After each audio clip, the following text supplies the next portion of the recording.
श्री हरिदास श्री हरिदास श्री हरिदास श्री हरिदास श्री हरि। आप सभी को श्री हरिदास। घटा छटा नक से कोठे सावर गौर बिलास, घन प्रगट्यो रस रीति को जय जय श्री हरिदास।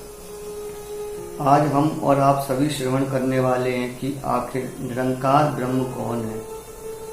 आचार्य चरण श्री स्वामी ललित किशोरी देव जी द्वारा हम आज की चर्चा में प्रवेश करने वाले हैं। सभी रसिकों ने, सभी महानुभावों ने, सभी ज्ञानियों ने अपने अपने मत अनुसार ब्रह्म को वर्णित किया कि आखिर ब्रह्म कौन है। परंतु आज हम जानने वाले हैं कि सच में निरंकार ब्रह्म, जिसे निर्गुण निरंकार कहा गया है, वह कौन है और श्री कुंज बिहारी का स्वरूप क्या है। आप सभी से निवेदन है कि आज की चर्चा आप लास्ट तक अवश्य देखें, क्योंकि बीच में चर्चा छोड़ देने के कारण हमारा स्वामी जी के चरणों में दृढ़ अनन्य भाव तो पूर्ण हो ही नहीं पाता, साथ ही हमें उस उपासना का सही स्वरूप भी पता नहीं चल पाता जिस उपासना को हम और आप कर रहे हैं। तो जिस ब्रह्म के लिए रसखान वर्णित करके अपनी वाणी में कहते हैं, ब्रह्म में ढूंढो पुरानन गानन वेद ऋचा सुन चौगुने चायन, देखियो सुनो कबहु न कितौ वह कैसो रूप और कैसो सुहायन, टेरत हेरत हरि पर्यो रसिखान बतायो न लोग लुगायन, देखो दुर्यो वह कुंज कुटीर में बैठो पल्लोटत राधिका पायन। अर्थात रसखान जिस ब्रह्म को खोजते हुए कहते हैं कि मैंने उस ब्रह्म की खोज में पुराणों को भी पढ़ा और गानन वेद ऋचा सुने चौगने चायन, पुराणों का गान भी सुना और वेद और ऋचाओं को भी बड़े चाव के साथ, बड़े उत्साह के साथ सुना, क्योंकि सबने बताया कि शायद ब्रह्म का पता उन ज्ञान के द्वारा चल जाए, वह ब्रह्म का स्वरूप कैसा है। उसके लिए मैंने उसकी बहुत खोज की, ऋचाओं में, वेदों में और पुराणों में पढ़ा, परंतु क्या हुआ, देखियो सुनो कबहु न कितौ वह कैसो स्वरूप और कैसो सुभायन, परंतु उसका दर्शन मुझे कहीं भी नहीं हुआ कि उसका स्वरूप कैसा है, उसका स्वभाव कैसा है। और आगे वर्णित किया कि टेरत हेरत हरि हार पर्यो रसखान, कि रसखान टेरते टेरते हार गए, परंतु किसी भी स्त्री या पुरुष ने उनका पता नहीं बताया कि वह ब्रह्म कैसा है। परंतु वह ब्रह्म कहाँ पे दर्शन हुआ वह ब्रह्म का, तो रसखान वर्णित करते हैं कि देखियो दुरो वह कुंज कुटीर में बैठो पलोटत राधिका पायन, कि वह श्रीधाम वृंदावन की कुंज कुटीर में जो निवृत्त निकुंज हैं, जो कुंजे हैं श्रीधाम वृंदावन की, उन कुंजों में वह रसखान को उस ब्रह्म का दर्शन हुआ। किस रूप में, लोटत पलोटत राधिका पायन, कि वह राधिका रानी के चरणों में, श्री राधा रानी के चरणों को दबाते हुए उनके चरणों में वह ब्रह्म का दर्शन हुआ। परंतु वहां पे भी रसखान को पूर्ण रूप से दर्शन नहीं हो पाया, क्योंकि उसका वर्णन रसखान ने खुद अपनी वाणी में किया और कहा, श्री मुख सो न बखान सके वृषभान सुता को रूप उजारो, हे रसखान तू ज्ञान समार तैरन निहार जो रीजन हारो। रसखान को भी राधा रानी के स्वरूप का पूर्ण रूप से दर्शन नहीं हुआ। उन्होंने वहां पे कह दिया कि श्रीमुख सो न बखान सके, कि रसखान भी अपने श्रीमुख से वृषभान सुता का रूप नहीं बखान सकते, अर्थात राधा रानी के रूप की महिमा का वर्णन नहीं कर सकते, तो वह ब्रह्म का कहा जाए। तो पूर्ण रूप से उन्हें भी वह दर्शन नहीं हो पाया। कुछ झलक, कुछ झांकी तो उन्हें कुंज कुटीर में हुई, परंतु पूर्ण झांकी नहीं हुई, जिसके लिए उन्होंने कहा कि हे रसिखान तू ज्ञान सवार तैरन निहार जो रीजन हारो, कि जो रसखान तुम अपने ज्ञान को संवारो और जिन सितारों, जिन तारों से तुम उनकी तुलना करते हो, उनके रूप अतुलनीय हैं और उनकी तुलना नहीं की जा सकती।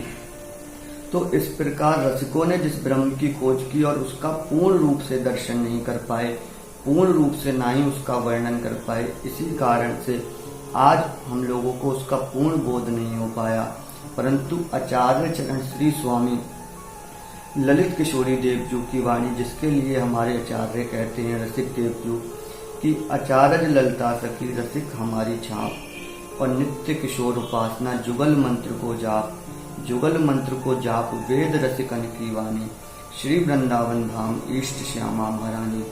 जिनकी इष्ट ही श्यामा महारानी हो, जिनकी इष्ट ही राधा रानी हो, तो उन इष्ट का स्वरूप तो यदि वर्णित होगा तो आचार्य वाणी में होगा। इसीलिए कहा गया कि आचार्य वाणी ही हमारे लिए वेद है। और आज वेद रूपी आचार्य वाणी का आश्रय लेकर हम उस ब्रह्म की स्वरूप को जानने का प्रयास करें, उस ब्रह्म के स्वरूप को जानें। तो उसके लिए आचार्य चरण श्री स्वामी ललित किशोरी देव जी वर्णित करते हैं और कहते हैं, ज्योति फुहारो विपुन को ब्रह्म सुता प्रकाश, ललित केली रसरंग रूप निधि अद्भुत केली विलास। कि प्रिया प्रीतम की जो कहा ललित केली रस रूप निधि, जो प्रिया प्रीतम की नित्य केली रस रूप और निधि का सागर है।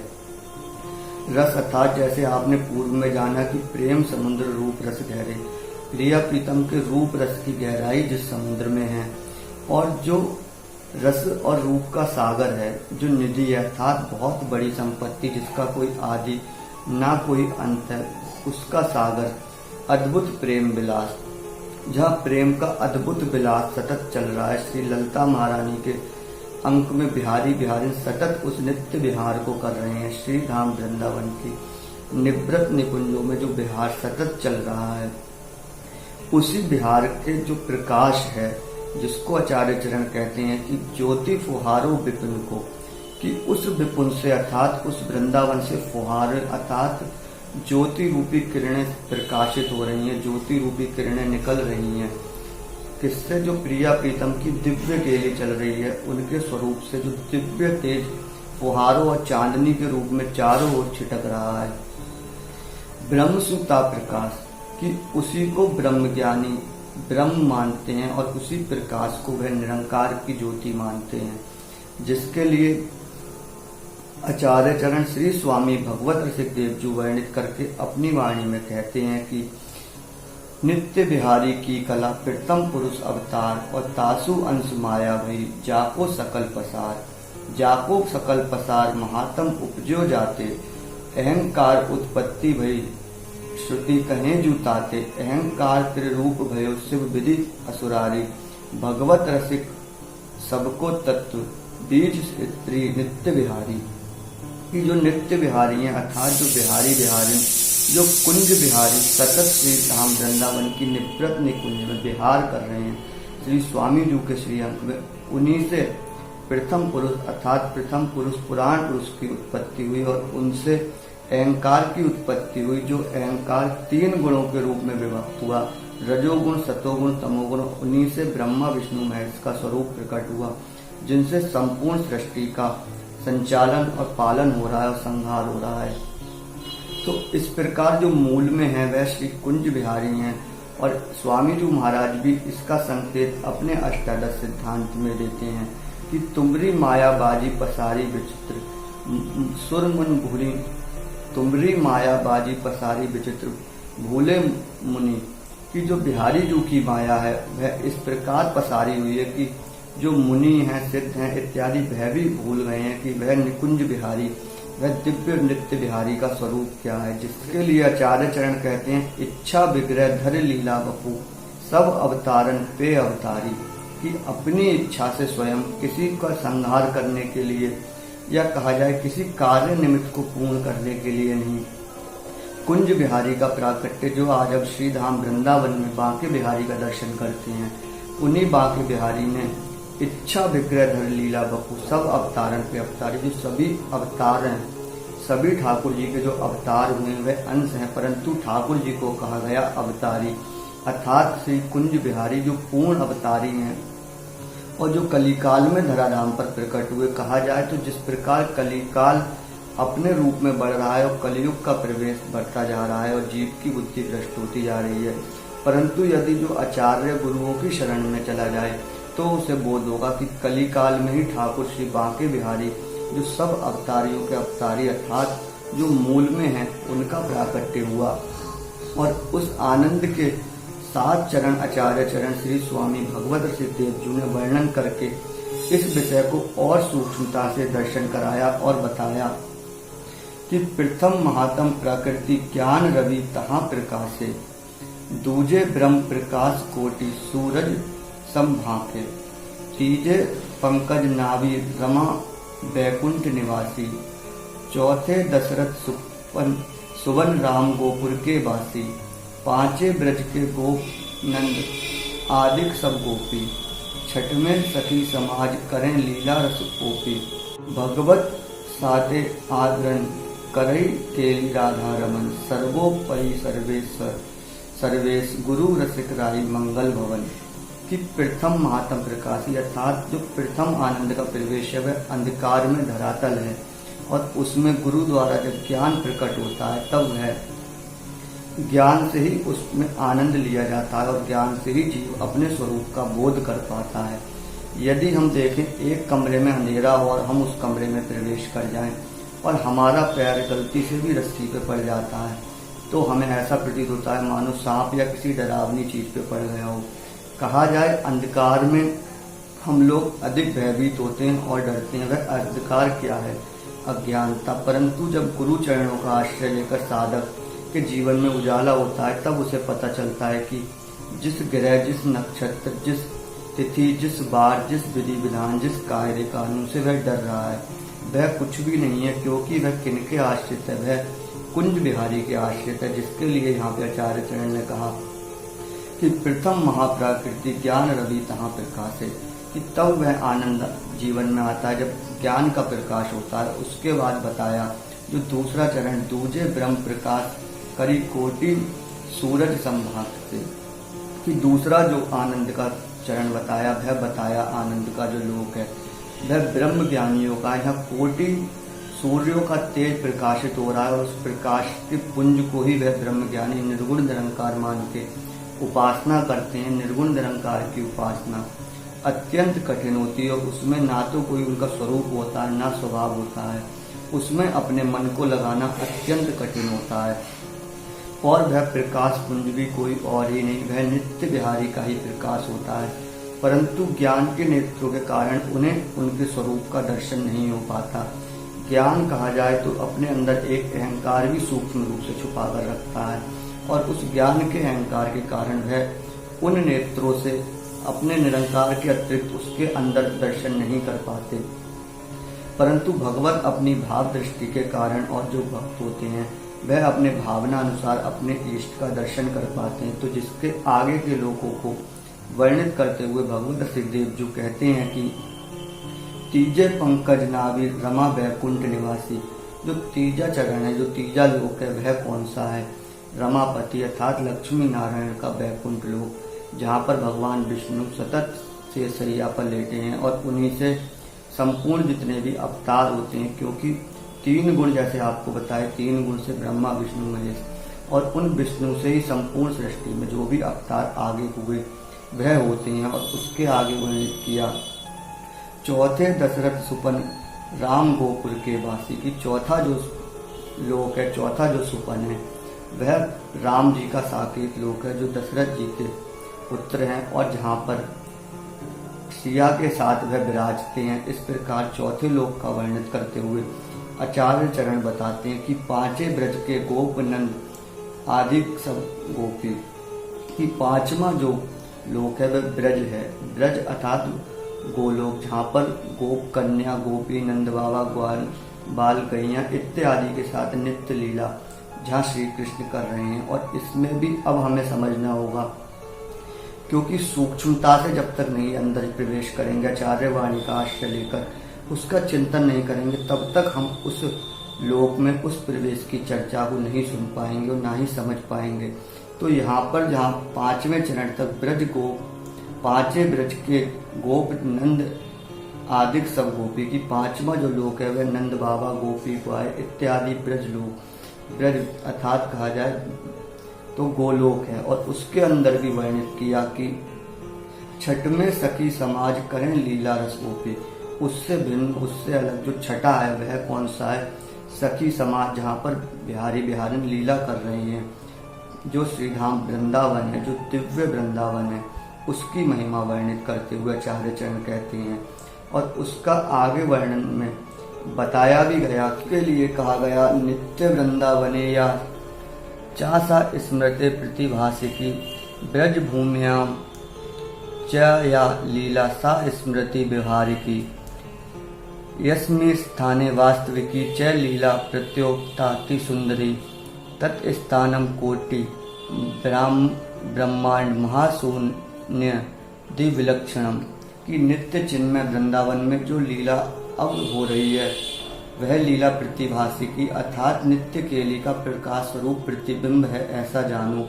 और ब्रज भूमि में जो लीला हुई थी उसे व्यवहारिक अर्थात प्रकट होकर प्रेमी जनों को सुख देकर अपने नित्य स्वरूप नित्य लीला में प्रतिविष्ट हो गई। हे परम सुंदरी, जिस स्थान पे वास्तविकी लीला अर्थात नित्य केली नित्य विहार है उसे कहता हूँ, वह स्थान अनंत कोटि ब्रह्मांडों से ऊपर ब्रह्म ज्योति से भी परे कोटि वैकुंठ साकेत गोलोक आदि धामों से भी विलक्षण है। वह नित्य विहार दिव्य वृंदावन है अर्थात जो वृंदावन है वह कोटि वैकुंठ गोलोक इत्यादि से भी परे और इत्यादि से भी ऊपर है, जिसके लिए आचार्य चरण ने कहा कि छठ में सखी समाज करे लीला रस गोपी। कि वह छठा जो वृंदावन है वह मूल में बताया गया, परंतु उसके भी अंदर उसके भी भीतर अति सूक्ष्म जिससे कहा गया कि सूक्ष्म धर्म दुर्यो महल में रहे अधर्मी अकुलाए। तो वह जो सूक्ष्म धर्म है वह कौन सा था? भगवत सते आदरण करई केली राधा रमन सर्वोपरि सर्वेश गुरु रसिक राई मंगल भवन। की जो सातवां है अर्थात जो मूल में है और सभी उसके आवरण है वह सातवें स्थान पर सातवां लोक है और वह सातवें स्थान पर है, जिसमें राधा रमन अर्थात श्री बिहारी बिहारी सतत केली सुख। केली अर्थात कहा जाए जो केली कुंज का सुख है, जो केली है बिहारी बिहारी की कुंज केली जो सेज सुख है वह है। और वह कौन सा है? सर्वोपरि सर्वेश गुरु रसिक राय मंगल भवन, जो सर्वोपरि है, जिसके लिए कहा हमारो महल सदा सुखदाई प्रिया लाल को रंग बढ़ावत छिन छिन प्रीति सवाई। और छलकत छीट पड़ी या रस की ब्रज में नाई समाई। कि इस रस की ही एक छींट से संपूर्ण प्रकाश संपूर्ण लीला का जो हुआ है, जिसके लिए आचार्य चरण श्री स्वामी जी महाराज ने कहा तुमरी माया बाजी पसारी विचित्र। कि जो विचित्र माया पसारी हुई है उसके मूल में क्या है? तो वहां पे बताया सर्वेश सर्वोपरि सर्वेश गुरु अर्थात सर्वेश जो गुरु है वह कौन है? श्री स्वामी जी महाराज, जिनका आचार्य चरण श्री विठ्ठल विपुल देव ने वर्णन करके कहा कि गुरुवन को गुरु हरिदास आसुधीर को सन्मुख भय अवय कीने जिन जिन के मन संदेह ब्रह्मवीर को। कि किन किन लोगों के मन से समस्त संदेह दूर हो गए जो श्री स्वामी जी महाराज के सच्चे सन्मुख हुए, क्योंकि गुरुवन को गुरु श्री हरिदास आसुधीर को। और यहाँ पे भगवत रसिक देव जी ने भी कहा सर्वेश्वर गुरु जो सभीयों के गुरु हैं, जितने भी गुरु स्वरूप आज विराजमान है सबके मूल में जो गुरु स्वरूप है वह श्री स्वामी जी महाराज हैं। रसिक राई मंगल भवन, और ऐसे रसिक राई ऐसे रसिकों के प्राणदाता रसकों के प्राणधन रसकों को रस देने वाले कि रसिकन को रस देने को प्रगटे रसिकानंद आगे हुए न होएंगे पूर्ण आनंद कल। ऐसे रसिक शिरोमणि सम्राट श्री स्वामी जी महाराज का वह मंगल भवन 7वें सोपान पर है। उस सोपान से ही संपूर्ण माया का पसार फैला हुआ है। परंतु यहाँ पे भगवत रसिक देव जी और सूक्ष्मता से और क्लियर करके कहते हैं कि नहीं निर्गुण सगुण नहीं, नहीं नेरे नहीं दूर, और भगवत रसिक अनन्य के अद्भुत जीवन मूल। कि नहीं तो निर्गुण है और ना ही सगुण है, क्योंकि नित्य विहारी ना ही निर्गुण निरंकार है और ना ही सगुण साकार है, नहीं नेरे नहीं दूर, और ना ही वो बहुत दूर है। जैसे गुरु में 7 चरणों में बताया कि कैसे कैसे क्रम है और उसके अनुसार मूल में ही नित्य विहारी हैं। परंतु यहाँ पे आचार्य चरण कहते हैं नहीं नेरे नहीं दूर, कि ना ही वो नजदीक हैं और ना ही दूर हैं, तो फिर कहाँ हैं और कैसे हैं? तो उसके लिए कहा भगवत रसिक अनन्य की अद्भुत जीवन मूल। जो भगवत रसिक अर्थात जो श्री स्वामी जी के चरणों में अपना दृढ़ अनन्य भाव रखेगा, जो श्री स्वामी जी के चरणों में रहकर गुरु आज्ञा में रहकर वाणियों को समझेगा, वाणियों द्वारा बताए मार्ग पर चलेगा, वाणियों में निष्ठा रखेगा कि वेद रसिकन की वाणी, कि उसके लिए वेद ही रसिकों की वाणी है। क्योंकि जा पथ को पछतात हैं वेद लहे नहीं भेद रहे नितना को। कि इस रस का भेद तो वेद भी नहीं ले पाए, क्योंकि स्वामी जी के घर का भेद तो वेदों के पास है ही नहीं। और बिहारी दास बिहार को वेद न पावे पार, कि बिहारी दास जी भी कहते हैं कि इस भेद का वेद भी पार नहीं पा पाते, परंतु वह कैसे प्राप्त होगा। ताए प्यावे सहचरी महामधुर रस छान, कि जब आचार्य स्वरूपा श्री ललिता महारानी की शरण में आओगे तब वो महान उस रस को भी छान देंगी, अर्थात जितने भी लोग हैं सबको छान कर। अब सहचरी कौन? आचार्य श्री भगवत सिद्धदेव जी और जितने भी आचार्य सब सहचरी स्वरूप, सब नित्य सिद्ध हैं। और उन्होंने जब छाना अर्थात जब बताया विस्तार से सूक्ष्मता से कि सभी लोगों के मूल में कैसे श्री स्वामी जी महाराज का सूक्ष्म देश दूर हुआ है, तो जब वह सभी महामधुर रस को छाना तब वह नित्य विहार रस का ज्ञान, नित्य विहार रस का बोध कराया। कि नित्य विहार आचार्य चरण कहते हैं कि जब श्री स्वामी जी के सन्मुख हो जाओगे, जब श्री स्वामी जी के नजदीक आओगे, जब स्वामी जी के चरणों में अनन्य आश्रय रखोगे, तो जो निर्गुण सगुण से परे है, जो नहीं नजदीक और नहीं दूर है, वह सहज ही तुम्हारे हृदय में प्रकट हो जाएगा। तुम्हारी अद्भुत जीवन मूल और तुम्हारे जीवन मूल जो मूल में जीवन है उसका तुम्हें बोध हो जाएगा कि मुझे क्या करना है और क्या नहीं करना है। परंतु उस सब के लिए अत्यंत आवश्यक है कि आपका श्री स्वामी जी महाराज के चरणों में दृढ़ अनन्य भाव हो, आप आचार्य वाणी के आश्रित होकर चलें, तभी उस रस को पा सकते हैं जो रस अत्यंत दुर्लभ है, जिसके लिए कहा लक्ष्मीपति ब्रजपति को दुर्लभ इनते कौन बड़ो अधिकारी।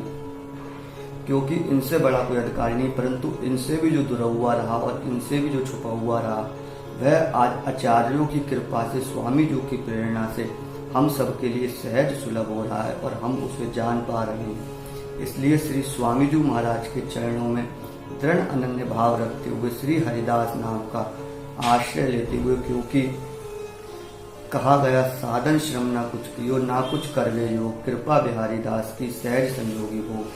कि साधन और श्रम करके इस रस को प्राप्त नहीं किया जा सकता, ये तो अकारण बिहारी की कृपा हम सब पर हो रही है। जो ये रस निरंतर बरस रहा है, हम लोग आज इसका श्रवण चिंतन मनन अध्ययन स्वाध्याय कर पा रहे हैं। तो मूल में यही है कि श्री स्वामी जी महाराज के चरणों का जब अनन्य भाव से आश्रय लिया जाए तभी इस रस को प्राप्त किया जा सकता है। तो इसीलिए श्री स्वामी जी महाराज के श्री चरणों में दृढ़ अनन्य भाव रखते हुए नित्य जपें, निरंतर जपें श्री हरिदास श्री हरिदास श्री हरिदास।